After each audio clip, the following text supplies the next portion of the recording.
More fighting. Does this never end?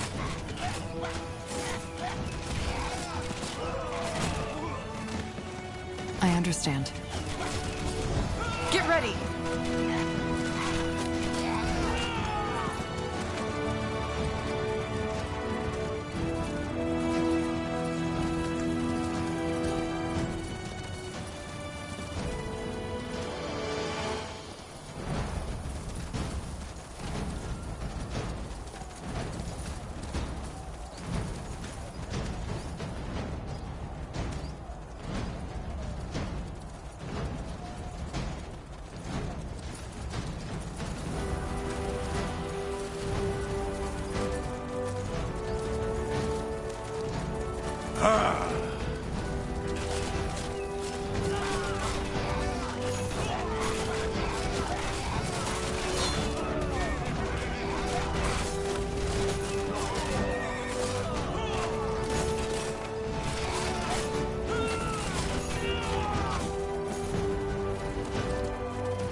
They won't stand a chance.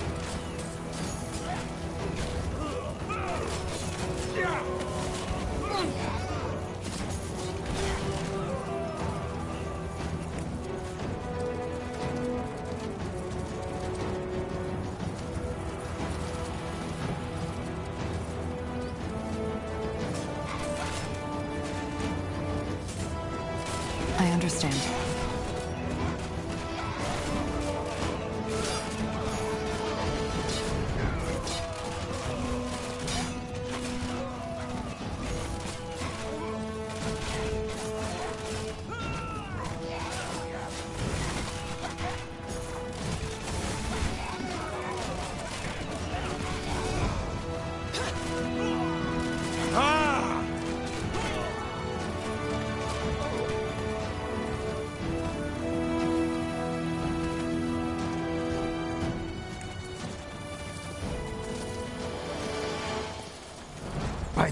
That's Tahar! Get him! Good. Now let's find the other one.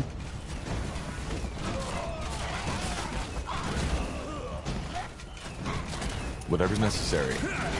I'll keep you shielded. Fair enough. Let's do this. Here we go.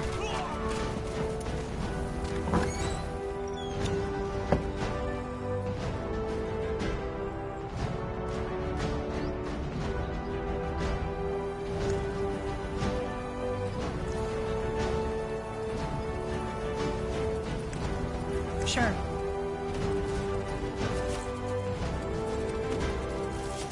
Danger up ahead.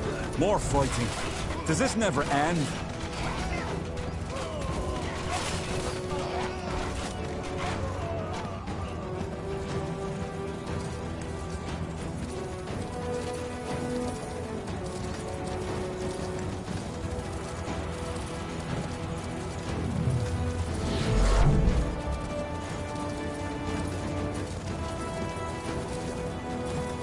I'll make it quick.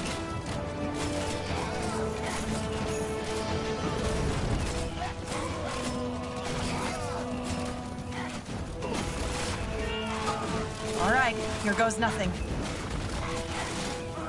Get ready! Fair enough. Let's do this. Here we go.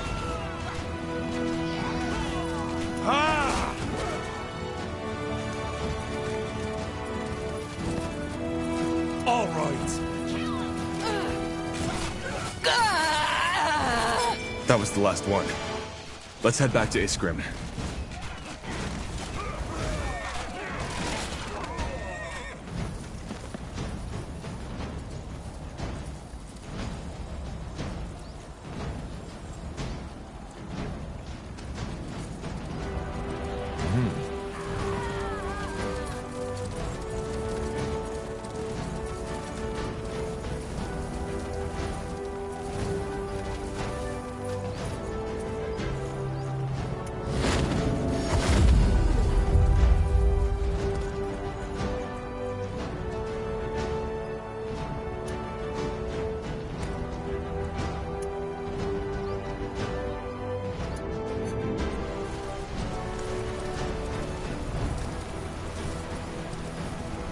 Tahar, did you deal with those commanders yet? Yes. What the? Finally! Lady Utran, what's the meaning of...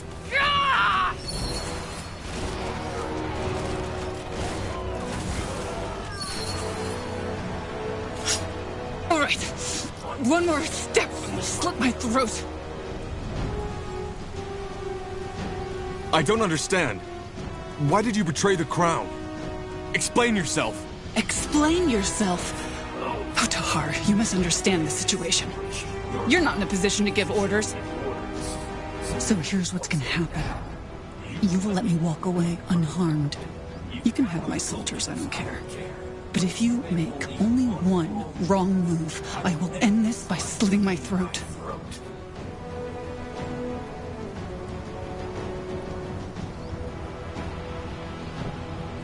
I don't get it. What in blazes happened to you? Who knows?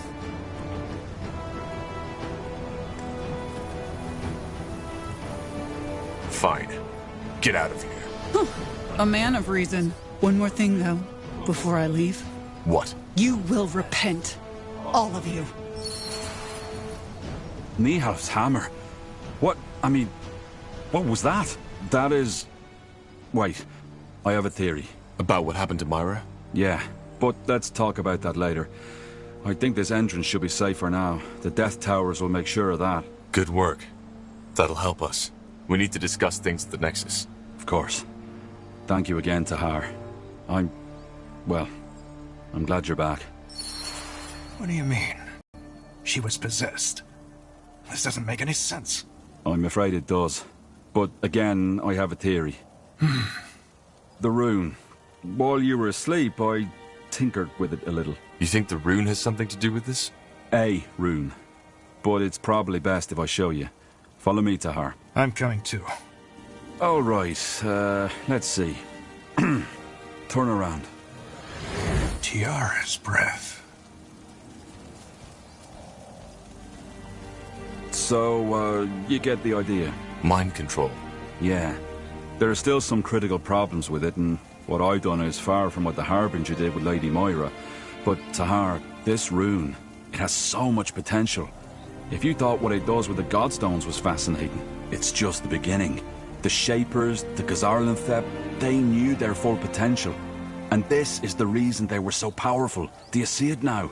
They... Have you lost your bloody mind? Stop that! Whatever it is! Stop it now! What? Stop it for fuck's sake! Fine. You're free. Go and take a nap. Unbelievable. This is unbelievable.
So you actually possessed those men?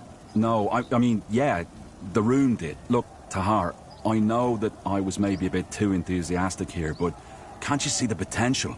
Those soldiers, they'd do anything you command them to, without batting an eyelid.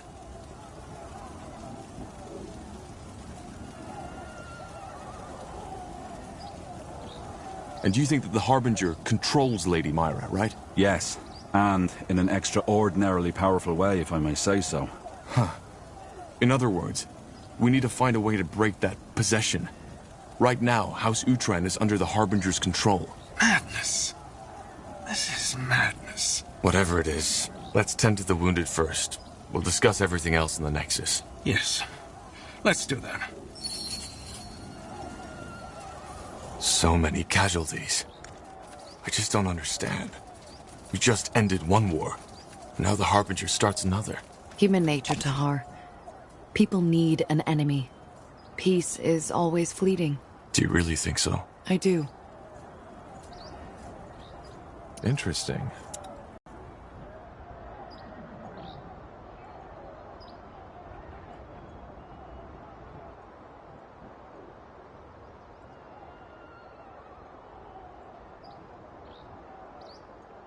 All right, let's catch our breath first.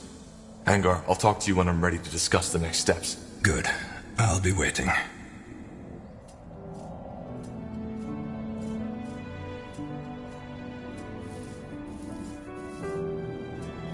What's next? I'll be swift.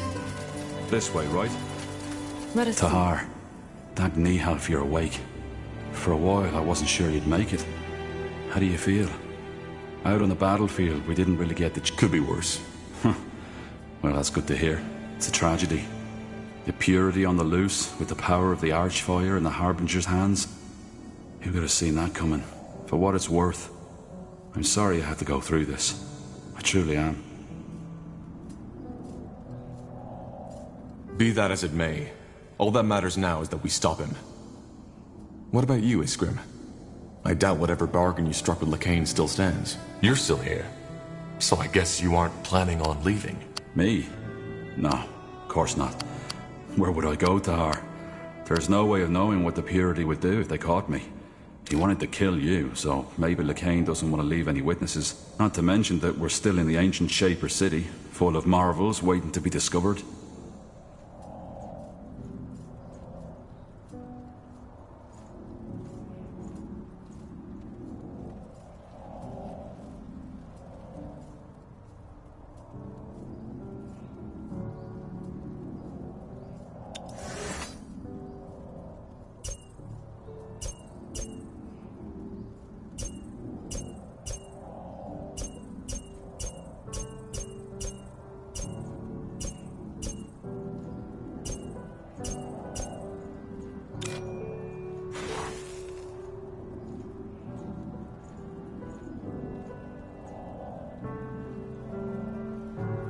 Well, I'm glad you're able to see it that way.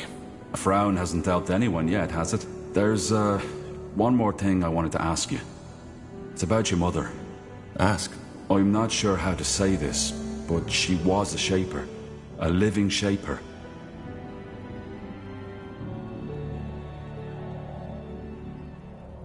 Don't talk about her as if she's already dead. Lacane... Of course. Sorry, I meant all tragedy aside. You have to understand how fascinating this is. A Shaper who survived through the Aeons. And as if that weren't enough, you even put... I have so many questions, Tahar, so many questions. Iria said at the moment Andra and you melded, she made you see something. Fragments of her past. Now, I can't help but wonder, what was it? Did you see Mullendir in all its former glory? I didn't see anything. It's more like I suddenly have that... But that's even more exciting. She must have transferred some of her memories onto you. I wonder if that's part of this Look, Tahar, I'm not sure how to say this, but how would you feel about it if I examine her? There's so much we could learn from her, even if her mind has left her body. What do you mean by examine? We're not talking... What? No, of course not. Why? What are you hoping... You mean apart from being able to examine the body of a living Shaper? There's much we could learn. Maybe we could even find something that helps us fight Lacane.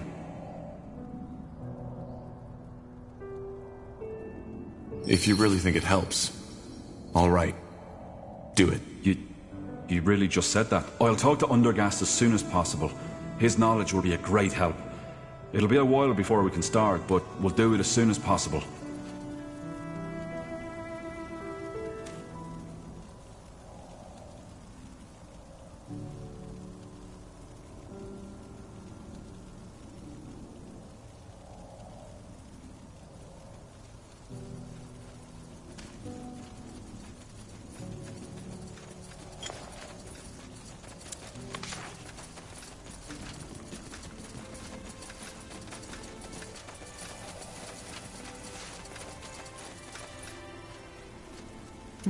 Tahar, ready to discuss the next steps?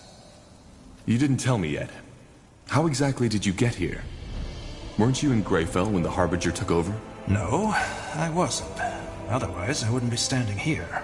But, as you can imagine, it was a hard choice to make.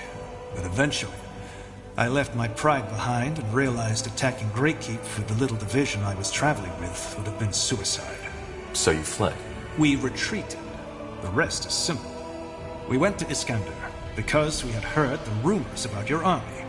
There we met one of your scouts, and then the elven woman, Iria of Finon Mir. Oh, she decided to let you in? Correct. You know the rest. Your people were a bit distrustful at first, and I don't blame them. After all, they'd been fighting the Royal Army not too long ago. But eventually, they realized that we were on the same side.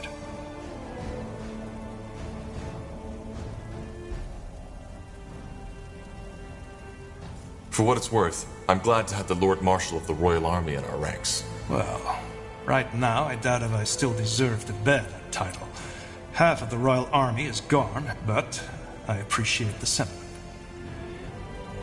I want to talk about some... Well, what is there to say? As I heard the story... So you're not? For you defending your life? No. I never understood why he was so obsessed with hunting you down. But he was acting on your orders. Well, yes, strictly spoken, he was. You were a traitor. Or at least, that's what we thought back then. That witch hunt in Iskander, the battle at the Eye, that was his choice. Why?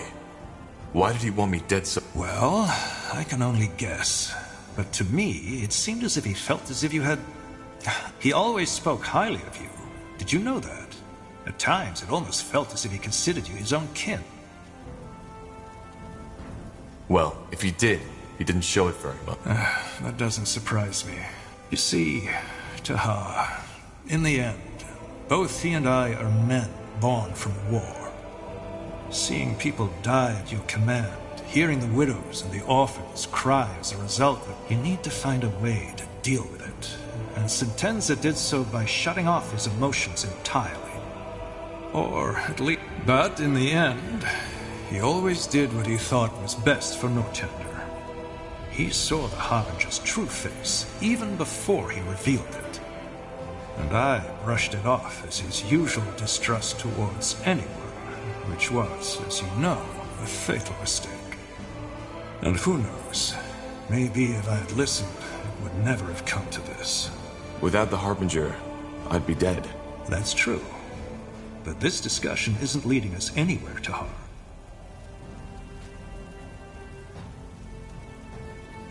There's just one thing I still can't wrap my head around. How did Lakain become so powerful? The big question, isn't it? In the end, I think it boils down to the fact that he poured salt into the wounds the Mage Wars had left in Nortender. You see, it's not hard to rally people behind you if they are desperate enough. He just gave them a simple answer to a complex... Though I don't consider him a pragmatist, he really believes in what he says, that Aeonia will return, once mankind has repented. Which worries me even more. There's nothing more dangerous than fanaticism, fueled by magical power. Your father is the best... I am. Good. Then let's call your companions. Good. Now that you're all here, I'd like to plan how we proceed. As... Tahar, I think you should allow yourself some more rest. You were in a coma for more than a month, and we still don't know what that melding actually did to you. Isn't it obvious? It made him more powerful. Yeah, but where does that power come from? What effect does it have on the human body or the psyche? We don't know.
I'm all right, Scrim.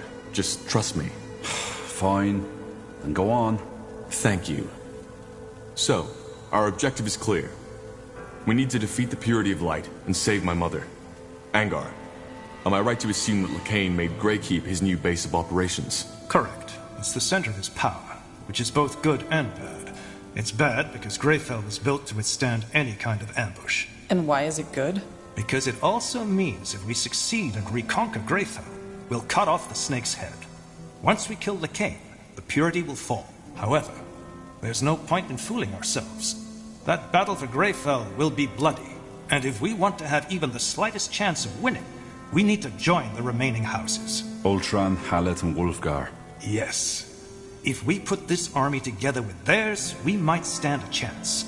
Also, you should see if you can strengthen the alliances you already have, Tahar.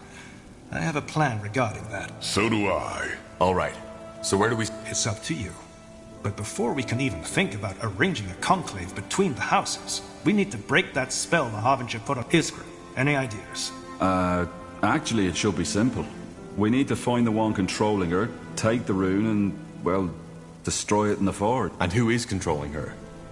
What if it's the Harbinger himself? I doubt it.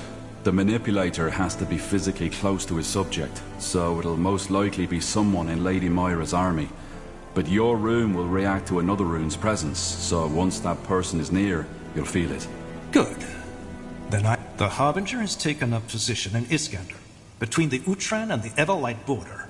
You know that place, Tahar. It's where your father started his rebellion. The Loyalist camp. So what... We strike in full force and take the castle. He'll be forced to initiate a counterattack, and my sister's armies, the Utran army, will be the closest ones at hand. A bait. Yes.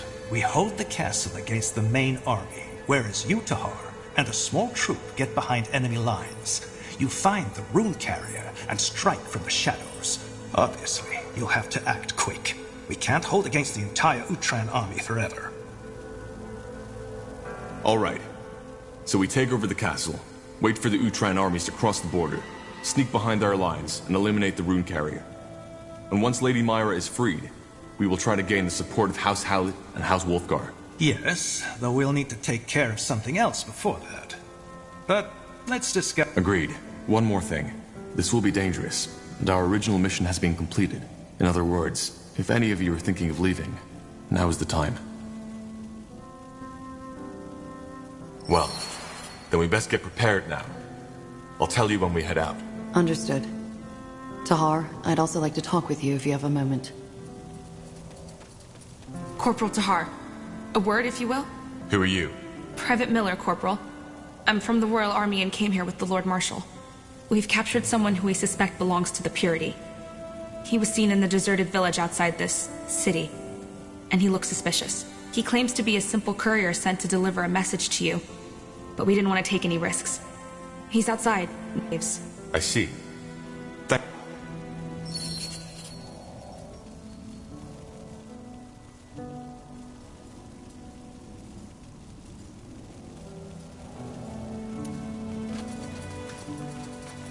Tahar, how are you feeling? To be honest, I thought you were dead. While you were in that coma, I was unable to read or feel any thoughts and emotions emanating from your spirit. I'm fine.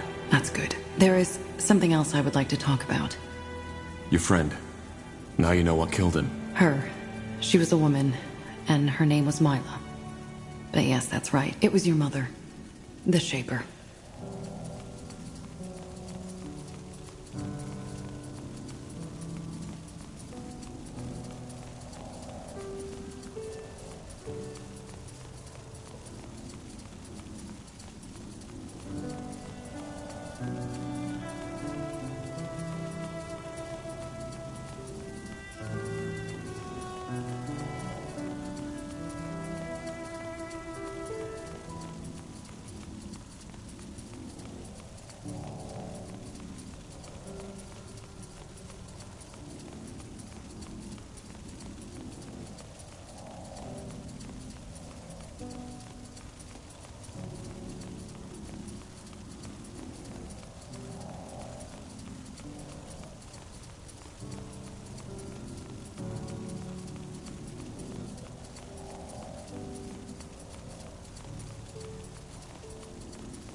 What do you feel? I don't know.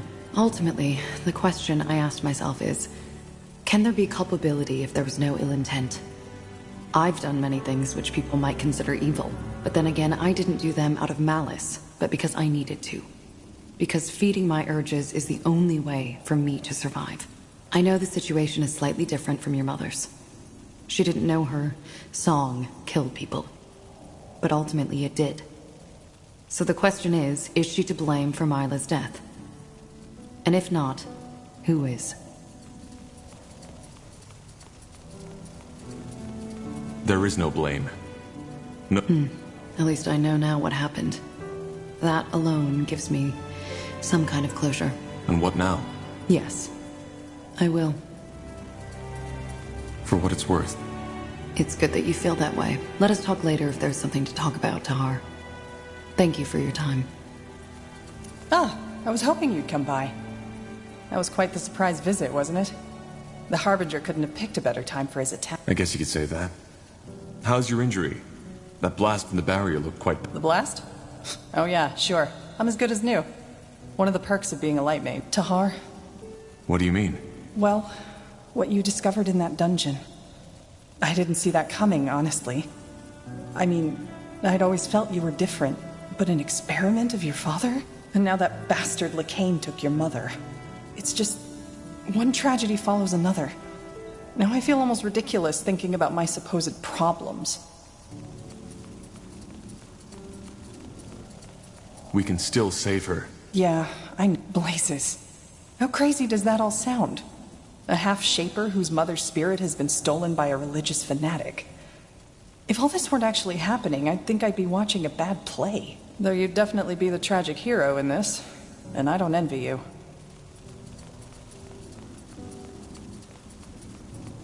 I appreciate your concern, but I'm fine. Are you? Tell me, Tahar. If you had had the choice, would you have wanted to know? About your mother and how you were born? Well, what about you? Your father also never told you who your mother was. Would you want to find out? Good question. On the one hand, yes, I think I would. But then again, I never made any serious efforts to find out. I guess in the end it wouldn't have really mattered. She is dead, I know that much. And whether she was a priestess of the White Tree or a slum dweller, it wouldn't have changed the fact that she wasn't there when I grew up. But you're a different story. Your mother is still alive. And she's a shaper. I mean, doesn't that change everything? Would you really have wanted to know? Yes. Is it? Sometimes I wonder if the truth does. Anyway, shaper or not, it's good to have you back. Honestly, there were times when I was worried you wouldn't ever wake up again. I'm touched. You better be. Anyway, in case you were wondering, I'm not planning to leave now. If you need my help, I'll be here. Thanks, Iria. Great. And now that we've got that out of the way, you should get some more sleep. You still look like a walking... I'll talk to you later. Now, Yes, Corporal? How can I help? about you being an assassin. You said that you might be willing to tell me more about that at another... I'm still not certain. The question really is, do you want to know? Then Probably. about you being an I'm still not certain. The question... such as... Your perception of me. It is your choice. Well, I wouldn't have asked otherwise. All right. Do you remember what I told you about that man who bought me from the Greyfell Bazaar? My owner? I remember. But what... It's complicated. The incident took place at a festivity. A lot of highly influential people were there. Servants of the crown, wealthy merchants, nobles. My master knew all of Greyfell's elites. As always, at these festivities, it was my and the other slaves' responsibility to It must have been close to midnight when a man took me into his chambers. I'd learned to play along years ago because resisting only made it worse. This time, however, for some reason, that man wanted me to tell him that I loved him. I did, but he kept on telling me that I should say it like I really mean it. When I couldn't, he got angrier and angrier, and I had almost lost consciousness when I felt something break. I don't know how else to put it. It was as if my mind simply cracked open, like a crystal ball smashed against a mirror. And all of a sudden, that man and I weren't separate entities anymore. I don't follow. My magic, my dreamweavery, that's when it broke free. You probably don't know this, but the only way to become a dreamweaver is by shattering your mind. You are opening yourself to the thoughts and emotions of others, but you lose your own. Wait, No, we do. But it's differently than normal people. Me.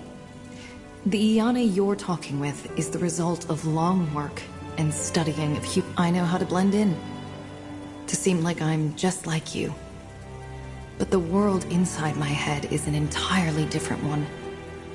Again, it is almost impossible to put into words if you're not a dreamweaver yourself.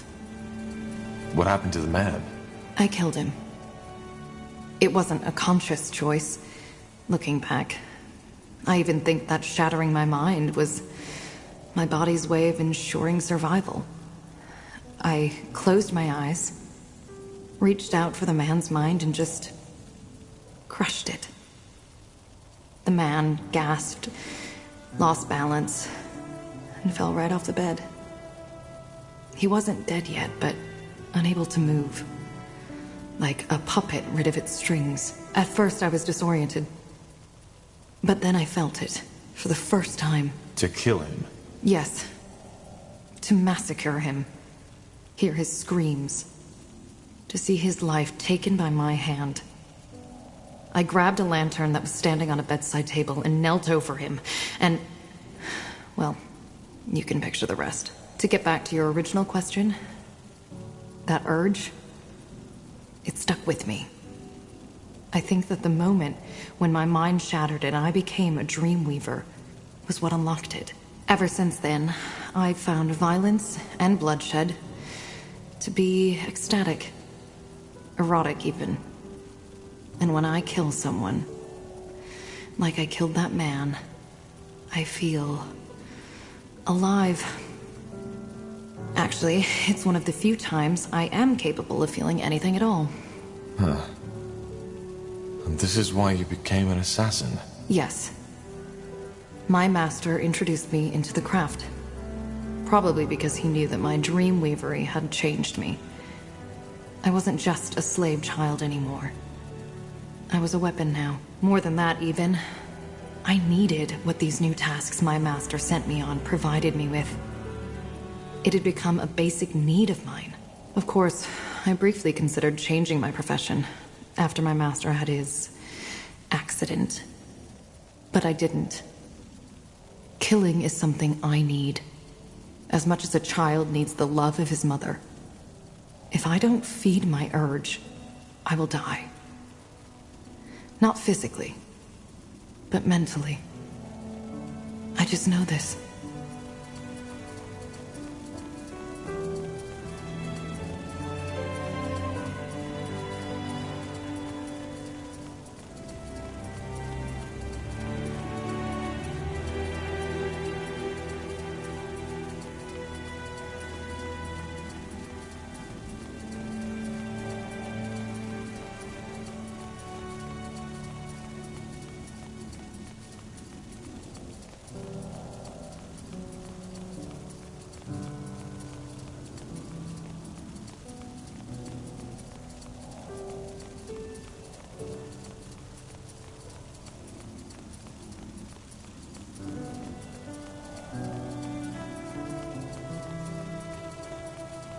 But is there no way to cure you?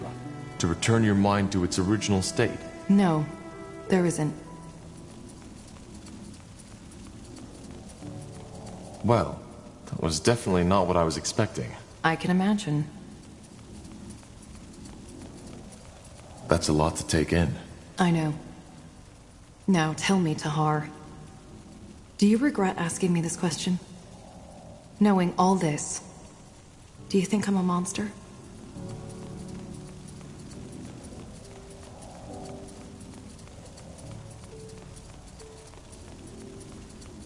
You're not. Really?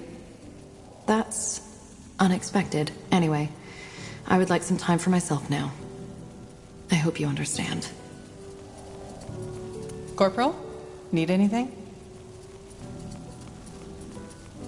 You never told me why you fled Finn on Mir. I already told you about my father. How to him I had always... Well, after my father died, I decided to be... A novice? Someone aspiring to be a priest of Ellen. I don't know why I did it. It was something my father had always considered a backup plan if an arranged marriage wouldn't work out. Part of it was probably because obeying my father was all I knew at that time.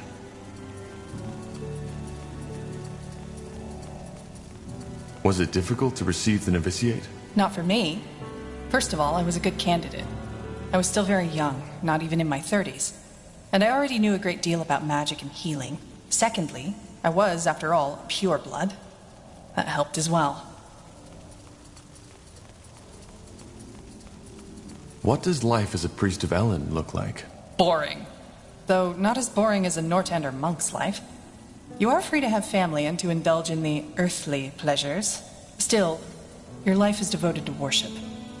And for a priest of Ellen, that means healing the sick and preserving Ellen's greatest gift, nature. But something happened. Yes. In my first year, I fell in love. That crazy, hot-blooded, head-over-the-heels kind of love that the bards all sing about. The boy felt the same way, and for the next year it was, well, it was perfect. It was the two of us against the world. Maybe you know that feeling.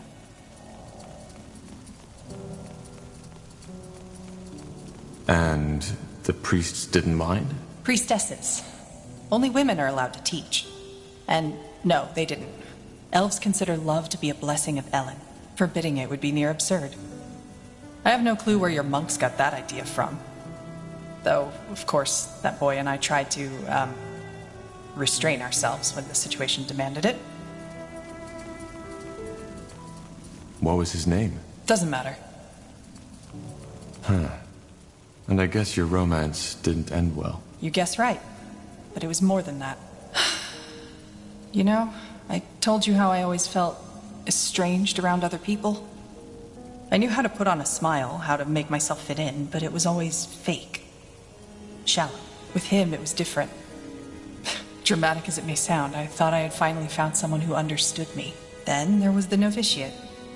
Despite all the time I sunk into doing the crazy things lovers often do, I never failed as a student. Or, no, let's put it another way. I was the best, in every aspect. Which didn't sit well with some people. No. And eventually, they made sure I felt it.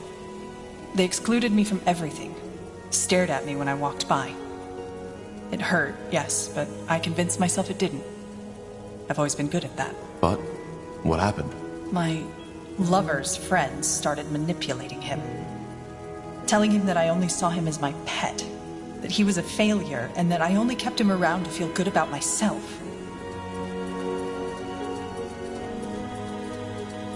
What? And he listened to them? That's pathetic. Maybe. But he was young, same as I, and young people often do irrational things. You see, we novices all knew that only 4 out of 20 will be granted priesthood at the end of our... And being a failed novice leaves you with a mark you'll keep for the rest of your life. It all looked peaceful on the surface, but beneath that it was an arena. And these other novices, they made sure my friend became aware of that fact. To him, I started being a rival as well. And do you want to know the biggest joke of it all? I didn't see it. The idea that, I don't know, that he would listen to them. That he would ever reach a point where he'd put what we had below his hurt pride and his fears. It never crossed my mind. So what happened? Well, he knew I was curious by nature, so... One night when we were in bed together, he suddenly asked me if I wanted to go on an adventure. Of course I said yes. So we snuck out into the cloister's courtyard. It was beautiful. The night was cloudless, and the old oak, our cloister shrine, had just begun to bloom. We made our way to the library building, but of course the door was locked. Out of nowhere, he pulled a key, grinning at me, and opened it. It was insane. As you can imagine, priests aren't known for being lenient towards these kinds of trespassings. We were risking our novitiate, and I didn't even know the reason, but I liked it. And we were doing it together, weren't we? It was exciting. He took my hand and we went to the High Priestess's office. We opened the door and went inside, and there he finally told me what we were here for. To open the grimoire. The High Priestess's spellbook. Whatever that is, it sounds like that was a terribly bad idea. It was. It was a stupid idea. And if I hadn't been so blind, so bloody naive, I should have seen it by then. But I didn't. What did he ask you to do? To open it and try to read one of the spells. He teased me. Told me that I wouldn't be able to do it. You know? Saying it like that. It sounds so bloody stupid, doesn't it? But again, I was too blind. I laughed. I wanted to impress him, so I gave him a kiss. Opened the page and started saying the words. Long story short, I lost control. The spell was too much for me to handle and it misfired. One moment I was staring at the pages, the next one, the library was aflame and my lover was gone.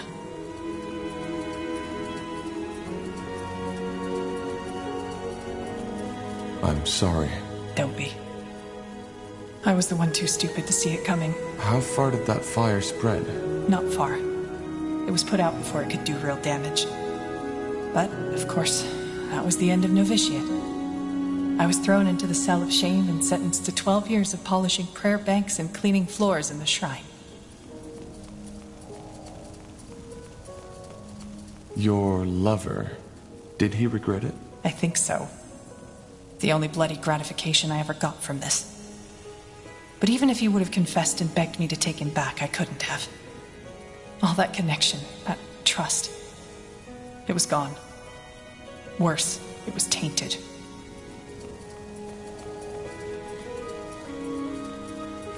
Did you try to tell the priestesses the whole story? No, I just sat there and smiled. Of course I did. But my love had all his friends to back him up. To them, it wasn't even a trial. It was a feast. But you never did polish those prayer banks, am I right? No. And the night after the trial, they still let me sleep in my chamber. Thoughtlessness, I suppose, or maybe they simply didn't care. I got my things, left, and never came back. So, here it is, the whole truth. No dark secrets, no assassinations, no necromantic rituals. Just a plain old broken heart. Compared with all that shit you had to go through, it almost sounds ludicrous.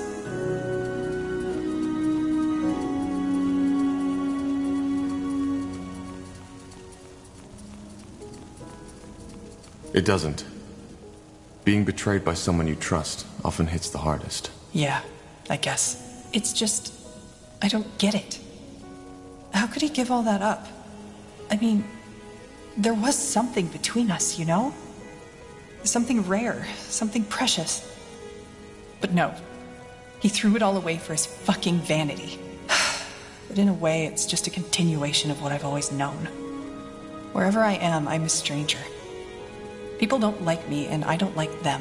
For what it's worth, I'm glad our paths crossed. Yeah, me too, Corporal. Me too. I'd like some space now. I hope you don't mind. Let's talk later. Yes, Corporal? How can I help?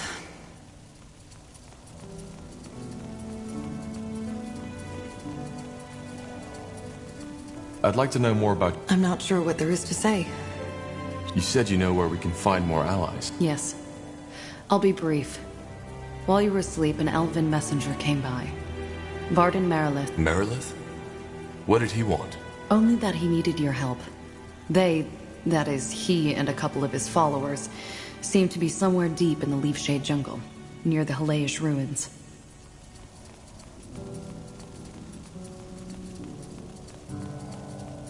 Do we really have time for that? That is something you will need to decide. But if we don't help, it might cause unrest within the Moor here, who are fighting for us. The old Hibernian city? I don't know, Tahar. We will need to find out. All right. We should. Is there anything else you wish to discuss, Tahar?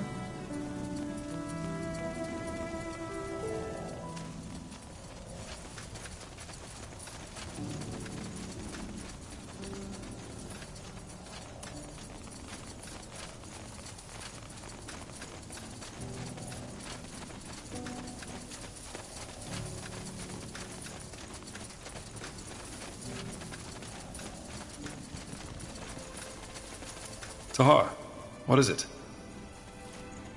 You knew about my mother, didn't you?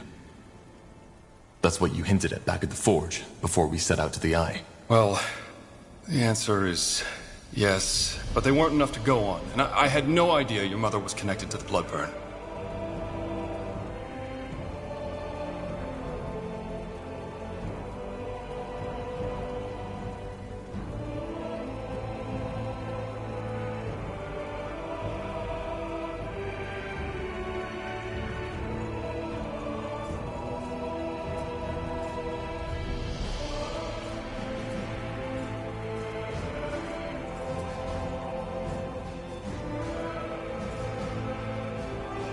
You should have told me. Is that so?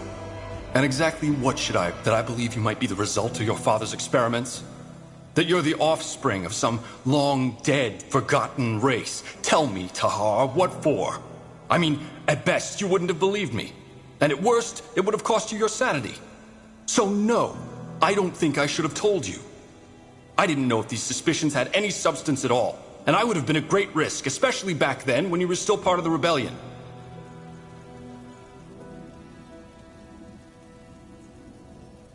Well, I guess it doesn't matter. No. And I didn't get a chance to say this yet, but I'm glad you made it, Tahar. We need you in this.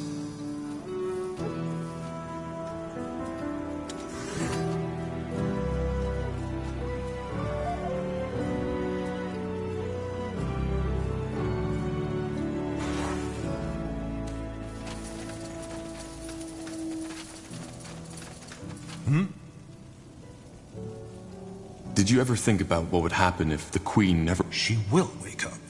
The healers claim that she's already getting better. They've claimed that ever since the The Queen has Hibernian blood in her veins. And as long as her heart is still beating, I will not waste any time thinking about something that might never happen.